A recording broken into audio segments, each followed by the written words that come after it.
Buenas, galera. Voltamos então aí falando ainda de geologia, né? Falando bastante aí que é muito importante para a área de vocês. E eu decidi então fazer agora uma aula específica sobre agentes erosivos, porque essa parte ela é muito importante para a formação dos solos, né? E para a área de formação aí técnica agropecuária, trabalhar com solos é essencial, né? Entender a sua formação, de onde vem, como ele se forma, é muito importante, né?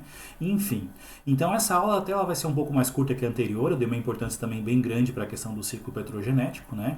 Também vou dar a devida importância, mas eu resolvi aqui então fazer uma parte específica só sobre agentes erosivos.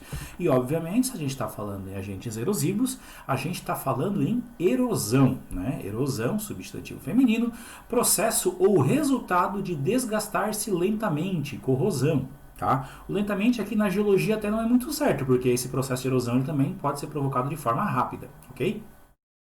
Na geologia, então, desgaste da superfície terrestre pela ação mecânica e química da água corrente, das intempéries e de outros agentes geológicos.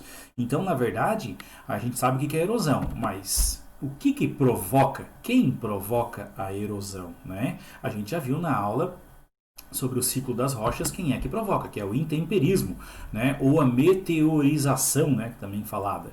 Então aqui, ó, intemperismo na geologia, conjunto de processos mecânicos, químicos e biológicos que ocasionam a desintegração e a decomposição da rocha, né? A formação de sedimentos, de areias, de pequenos pedaços de rochas que vão se desprendendo das rochas maiores, né? De acordo com a ação das intempéries, certo? Olha só, esse aqui é um memezinho que eu achei interessante, né?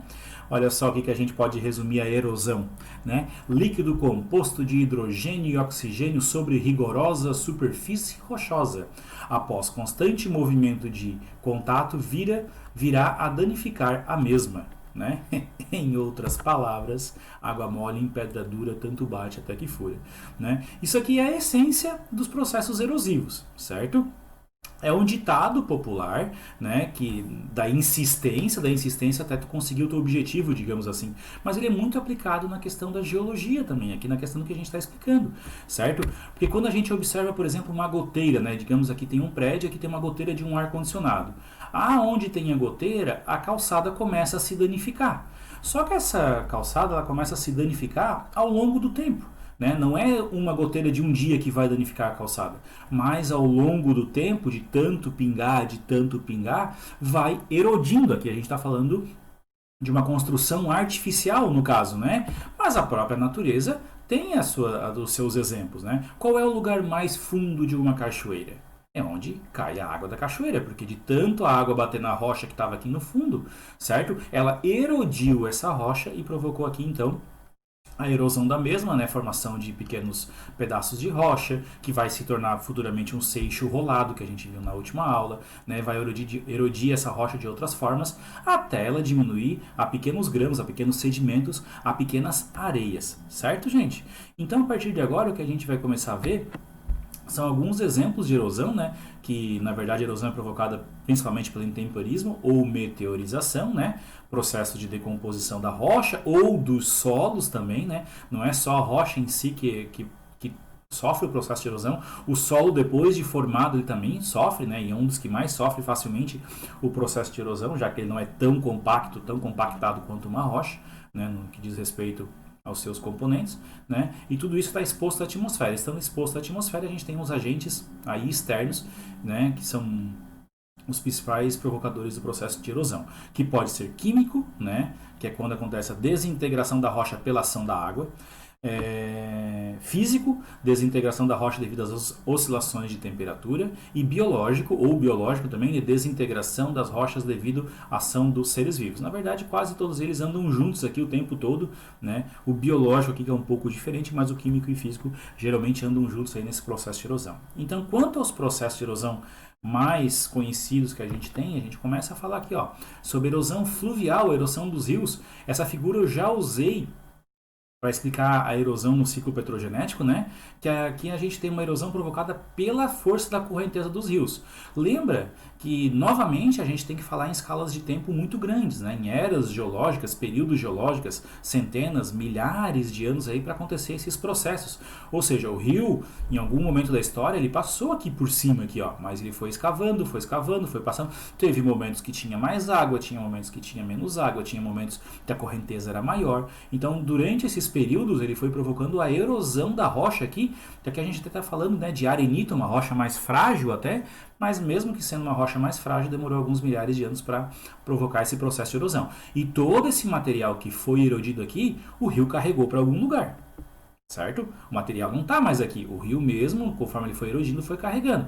Aqui a gente tem uma imagem também que é o mesmo rio, tá? O mesmo rio do lado direito aqui, que é o Rio Colorado, que é o rio que fica no Arizona, né, nos Estados Unidos aí, né, o rio famoso que corta lá a parte mais deserta dos Estados Unidos, e onde tem outro famoso aqui, ó, o Grand Canyon, né, o canyon formado pela erosão do rio, né. Os canyons que a gente tem aqui na nossa região aqui também são formados ou pela correnteza do rio ou até mesmo pela força do mar, que a gente já vai ver sobre isso, né, do tempo que o mar batia nesse relevo que a gente tem aqui.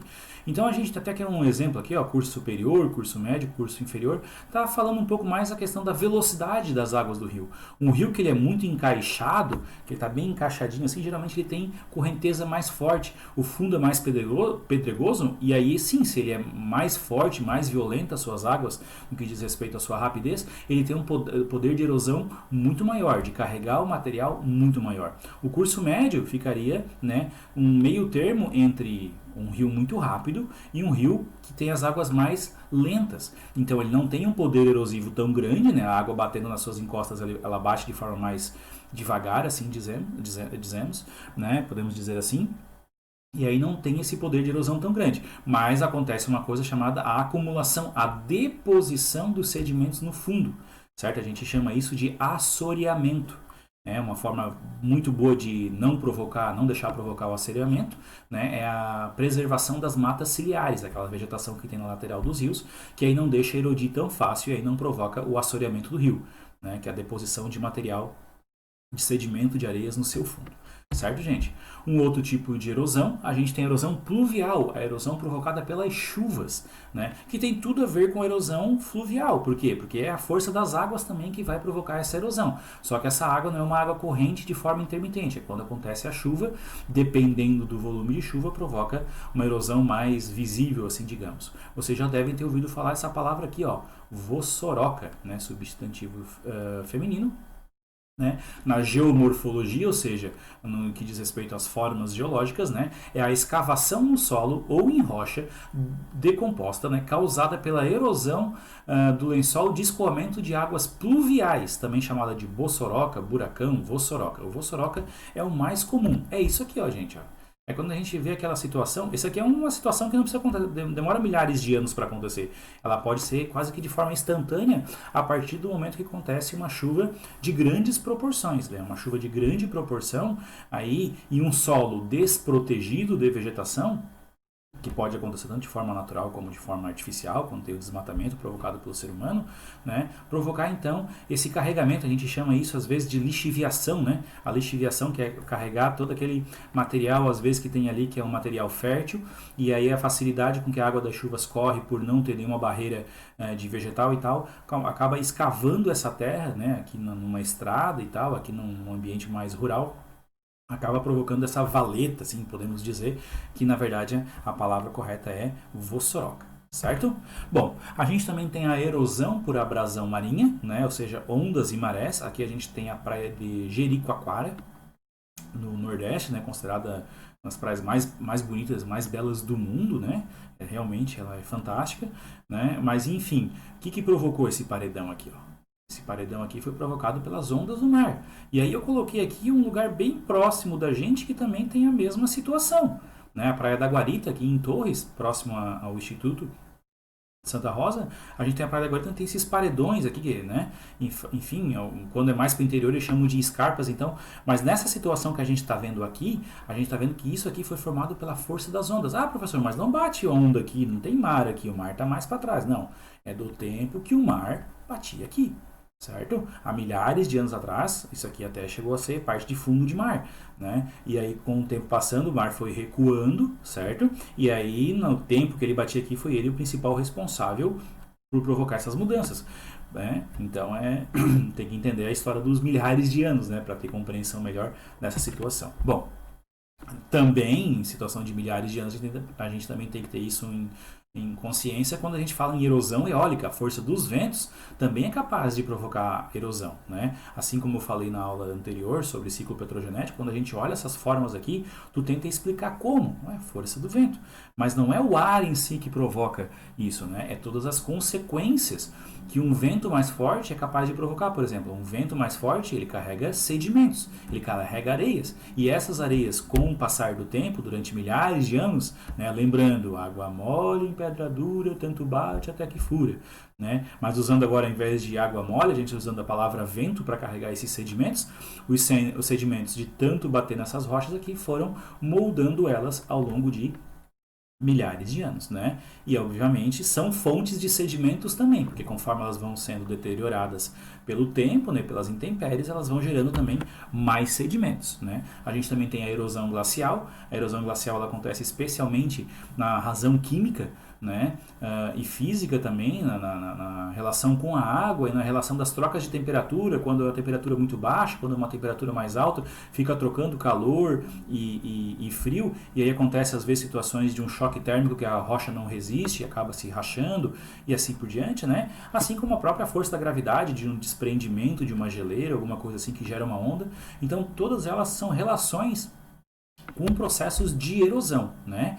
Uma das importantíssimas que a gente tem aí também são a erosão provocada pelos seres vivos, a erosão biológica, né? Pode ver aqui nesse tipo de situação que é uma criação de gado, certo? Um solo desprotegido, de tanto o gado passar naquele lugar ali, ele acabou matando a vegetação e, obviamente, depois vai ter a contribuição de outros processos erosivos. Sem a camada de vegetação aqui, quando tiver uma chuva mais evidente, a chuva vai correr, especialmente por esses lugares sem vegetação, sem bloqueio. E aí vai provocar uma vossoroca, vai provocar aí um agente erosivo, né, combinado à erosão biológica. A gente tem aqui o tatu também, né, mas enfim, ele está escavando, ele pode encontrar uma rocha menos resistente, até mesmo dessas maneiras ele pode provocar uma erosão, né? Então a gente tem vários agentes, seres vivos aí que provocam a erosão biológica, né? O ser humano, né, as ações humanas, sempre que fala a palavra antrópico, a gente está se referindo a ações humanas, ok? Né? Também seres vivos, também uma erosão biológica, mas eu faço um capítulo à parte aqui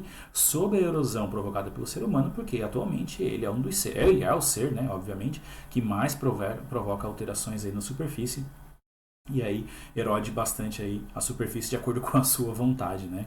Com o seu objetivo especialmente econômico, digamos assim. Certo, gente? Então, assim, eu criei esse capítulo especial porque a nossa próxima aula vai ser sobre solos, a formação dos solos. Né? E tendo entendimento desses processos erosivos, e a gente ainda vai falar bastante, quando a gente falar em solo, sobre transporte de sedimentos através da força das águas, dos ventos, da força da gravidade e assim por diante, a gente vai ter um entendimento muito melhor, vai ter uma base muito melhor com essas aulas até agora, para entender então a formação dos solos, que é essencial para a formação de vocês. Certo, gente? Um abraço, valeu!